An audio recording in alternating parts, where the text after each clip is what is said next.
আজ বানাবো মতিচুরের লাড্ডু। তার জন্য দেখো এই বাটির মাপ করে আমি 2 বাটি বেসন নিয়ে নিচ্ছি। এবার বেসনটা আমি জল দিয়ে ভালো করে গুলে নেব।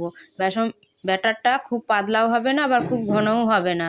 এই দেখো এইভাবে করে গুলে নিচ্ছি। এদিকে কড়াইয়ে তেল দিয়ে দিয়েছি। এবার এগুলো এই ছাঁকনা দিয়ে আমি ভেজে নিচ্ছি। এই দেখো খুব ভালো করে ভাজা হয়ে গেছে। এবার এগুলো তুলে নিচ্ছি এক এক করে কড়াইয়ে।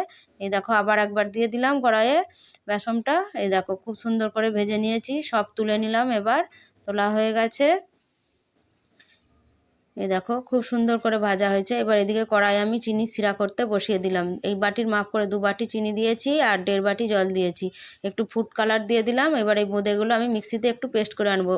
একদম মিহি করে পেস্ট করলে হবে না, একটু হালকা দরদরা রাখতে হবে।